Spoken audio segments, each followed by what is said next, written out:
Hello, beautiful people. Welcome back to Thrive with Dr. Dara. If you see my face for the first time, hello, I'm Dr. Chidera, Dr. Dara for short, and this is Thrive with Dr. Dara. Here we talk on practical habits that can help us thrive in every area of our lives. So be sure to stay subscribed for more content like this. Today's episode is especially for those who will be attending NYSC Camp or who have interest in attending NYSC Camp, but you also find value here if you are also planning to go for any camp activities, social camp, religious camp, anything really that requires taking you outdoors or out of your usual comfort zone. So stay tuned and be ready to learn a thing or two from this. Now, camp experience can be amazing. You meet new people, you learn new things, you build new friendships, and just create beautiful memories. But there are things that can make your camp experience annoying. I worked as the assistant chief medical director during my own time in camp, and today I'm just going to share some common complaints that we got from other corp members during our stay in camp and in the NYSC clinic.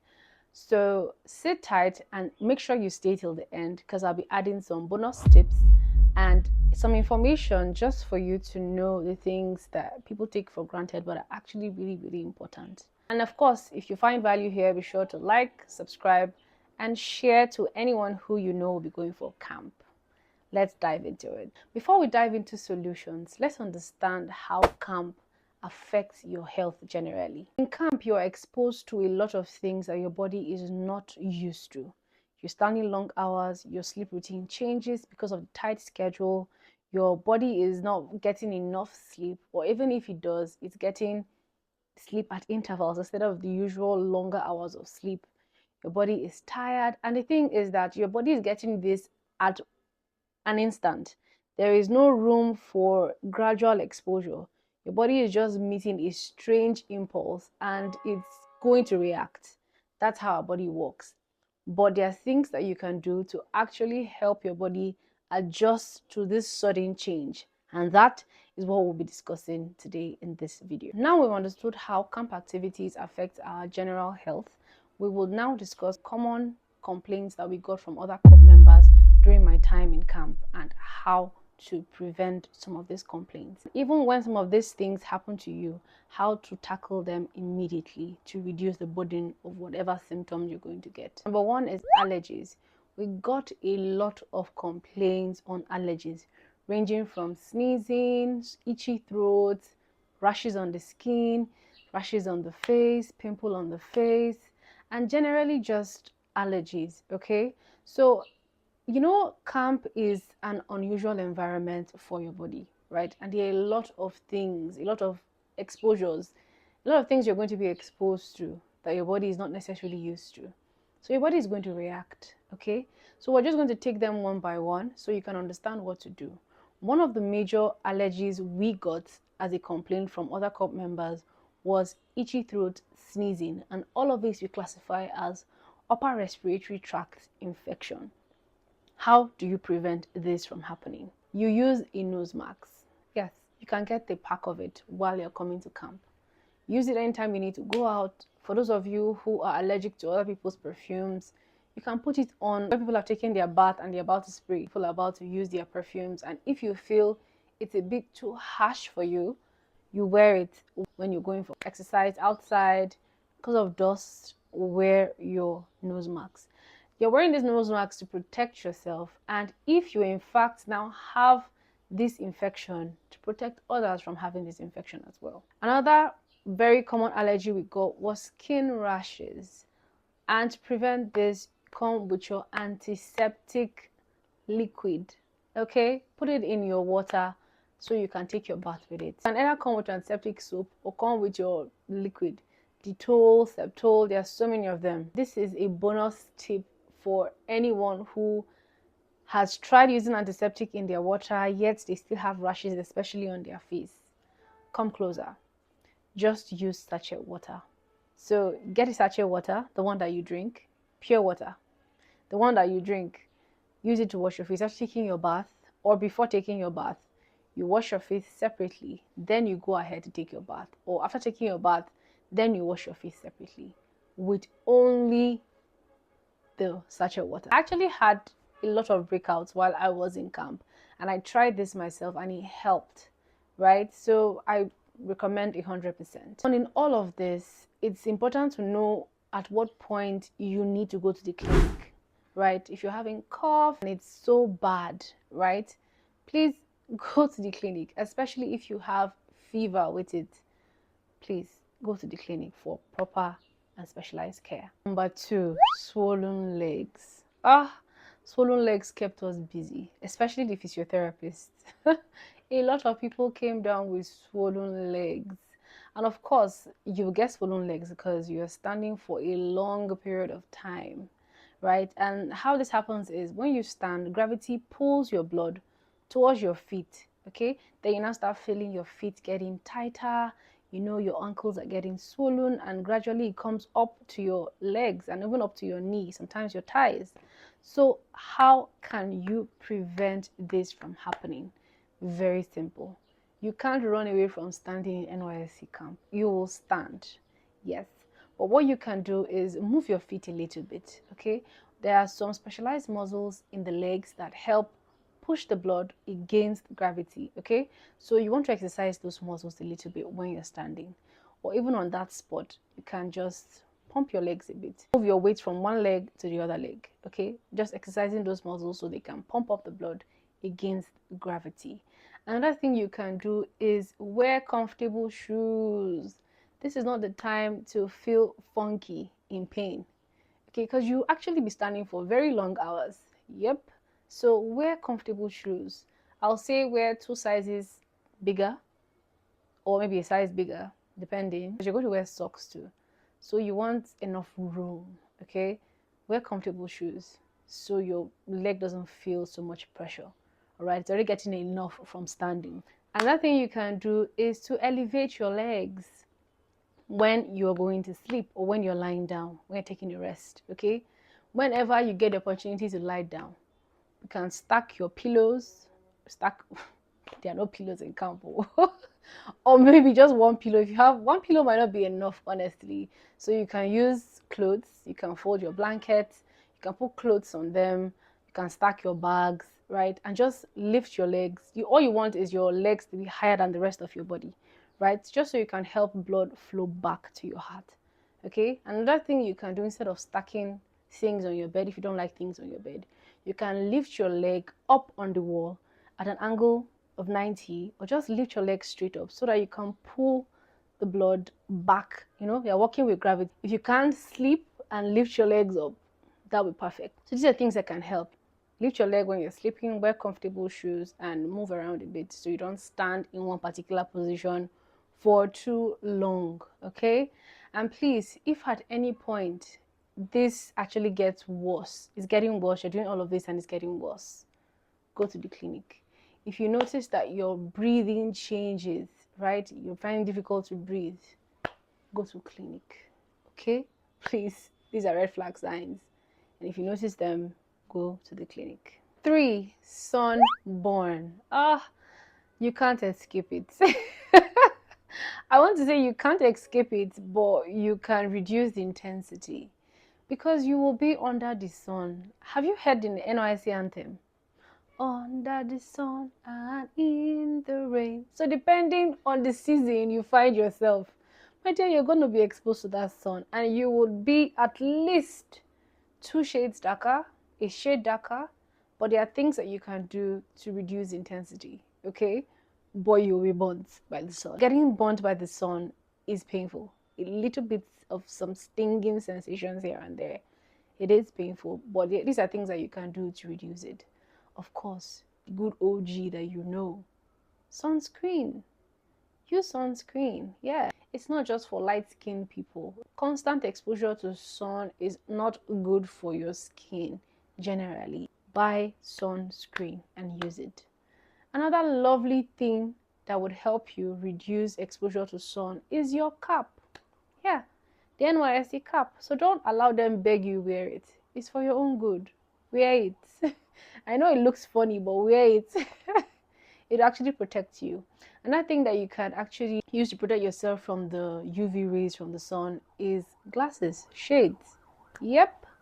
The sun actually affects the eyes. in ways that are not so good. Okay, so you can prevent that from happening if you wear sunglasses, wear shades. Okay, and you can buy them. I got mine in a Mami Market.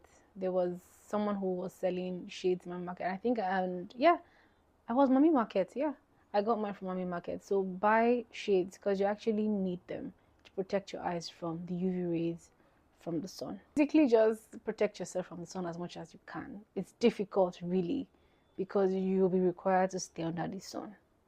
But protect yourself as much as you can. Use SPF. Use the cap. Cover yourself basically, and use sunglasses to protect your eyes. I would definitely make another video of how I recovered from my own sunburn. It's actually very easy. I didn't spend so much, and yeah, it took some time, but we are healed. Hallelujah. Probably still in the healing process, I'll say, but I'll when I put up that video, I'll let you guys know. 4, dehydration. Hope Amazi really come into the consulting room and say, "Oh, doctor, help me. I think I'm having dehydration." Of course not. But that's the thing about dehydration. It's a sneaky little annoying guy. So you have headaches, constant headaches. You'll be tired, dizzy, even losing consciousness sometimes. Yeah, it can be that bad. And it's probably just dehydration. I shouldn't even be calling it just because it can get really, really serious.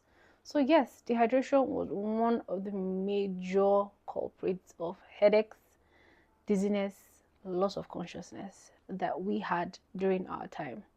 And most of the time, a lot of these people had gastroenteritis and they were passing loose stools, okay? And they were trying to manage it by themselves in their hostels, right?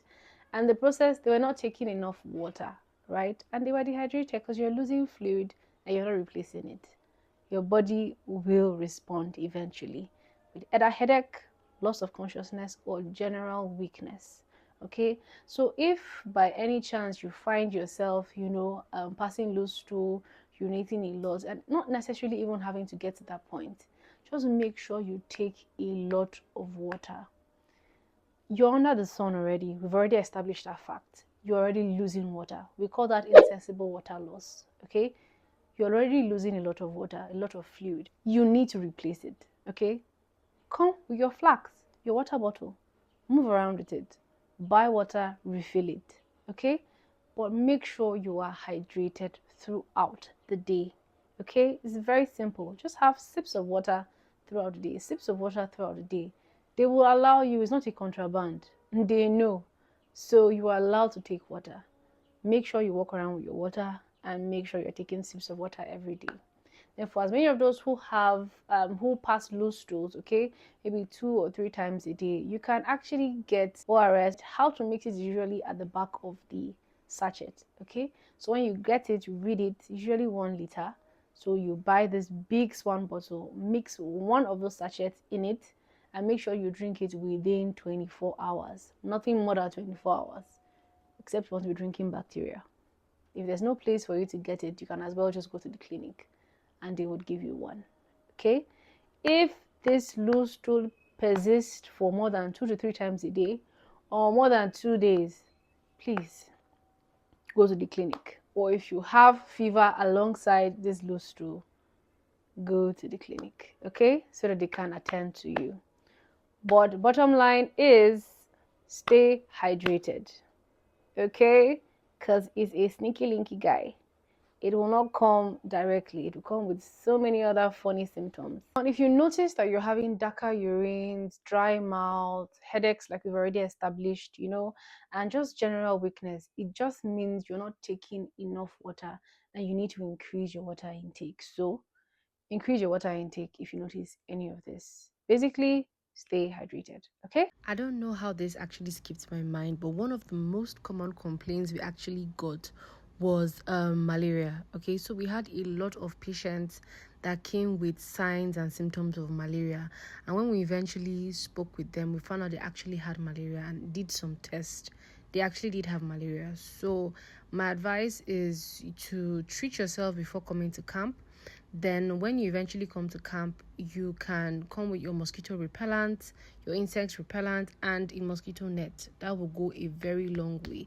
And if in fact you notice you start having signs like fever, tummy pain, bitter mouth, just come to the clinic and you'll be given some anti-malaria, either injectables or oral. Okay? And that's that for the common symptoms and common complaints we actually had during our stay in camp. But now I'm just going to add some bonus information, okay, some bonus tips.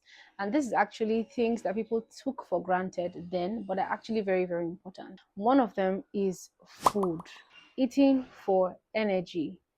You need food. Camp time is not the time for you to skip meals. You need to actually eat food. And the food from the kitchen is honestly not bad. I ate from the kitchen a couple of times. I actually thought I was not going to eat from there because I was going to be worried and all of that. But I ate from camp kitchen, oh, and it was not bad. I mean, some of them, a good number of them, was not bad. Eat from eat good food, okay? Don't replace your actual meals for snacks. That's the point. Snacks are important and it's good that you have them in your pouch for short energy boosts because that's what they're actually there for. But they should not replace your meals. It's dangerous for your body.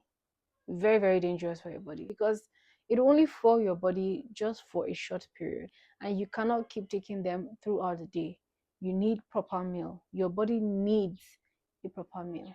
All right, so don't starve yourself, don't skip meals, eat food and don't replace your meals, your actual meals, with snacks.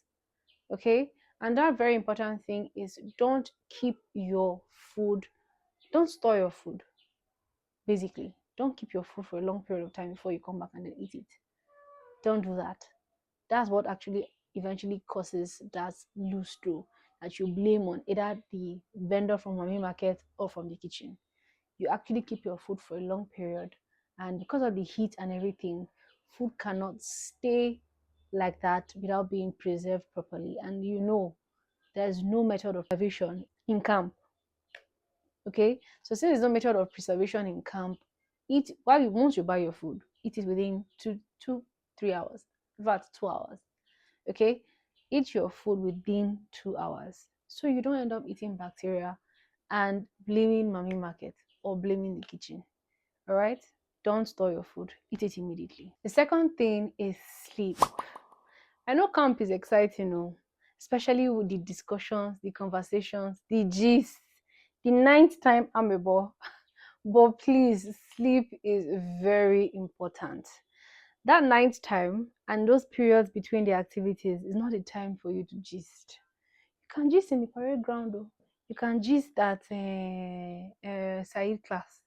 But you see that your intervals between activities, those short 1 hour, 1 hour, 30 minutes, 2 hours period, please use it to sleep, especially the ninth time. You know you're going to wake up by 3 or by 4 or 3:30.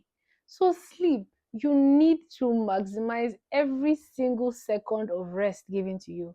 Even if you feel like you don't want to sleep, just get an IMAX, plug in your ears and just shut your eyes and rest. From there you probably even sleep, but just rest a little bit before you hear the biggle again. You need to prioritize your sleep. A lot of people were not getting enough sleep in camp. And for young people like that, they were having hypertension and not small, not grade one, grade two hypertension, grade three, hypertensive emergencies, hypertensive urgencies. It was that bad. Very, very bad. So please prioritize your sleep. It was when we asked a lot of questions, we figured out these people were not sleeping well. I mean, nobody was sleeping well in camp, but it was definitely stemming from the stress, the shock to the body, and everything. A lot of them, after taking some medications and then adjusting their sleep, their blood pressure came back to normal. Not exactly normal, but close to normal, right? So please prioritize your sleep. Save that gist for later, save that gist for active periods, and use your interval of rest time to actually rest. Get whatever you need to get done and see that short interval time as a precious moment and use it to just sleep. Don't let anybody disturb you. Give your body that time to repair itself, to calm down, to relax. Because trust me, once your sleep is disrupted, your system is going to show you pepper. Pepper, oh, and that pepper can cost you your life. Yep. So please, sleep is not a joke. Take it seriously, rest well, and save that social time for social time, the social night. You can use that for that. Please sleep well. That's the bottom line. And finally, don't ignore warning signs. Some people like to act tough. Sometimes it's not wise, oh. It's actually not wise. And you need to understand your body, okay? Because your body will actually give you warnings. There's a difference between gentle, simple discomfort and genuine health concern. Please know the difference and know when to seek medical attention. Okay? There are times where you can use these things I have told you, these tips I have given you to prevent some of these things.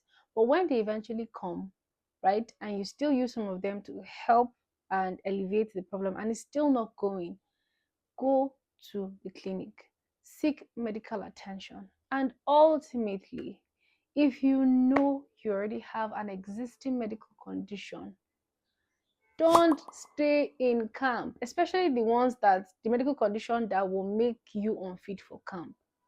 Do I have to mention them? Please don't stay in camp. You know them.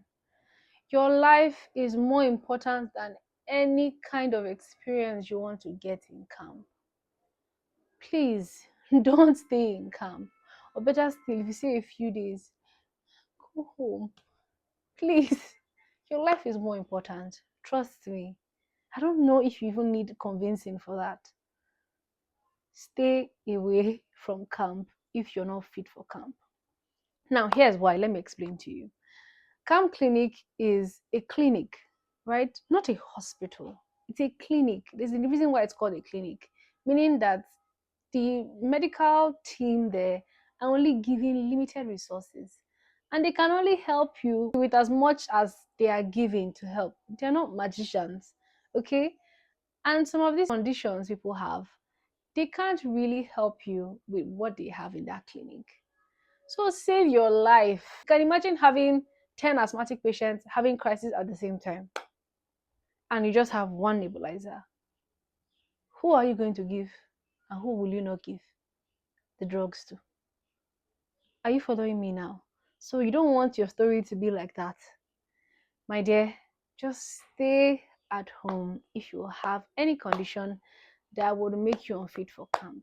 No one is going to fight you. Just bring your medical report and you'll be allowed to stay at home. Okay? Save yourself the stress. Save my dear medical colleagues the stress of having to brainstorm and find a way.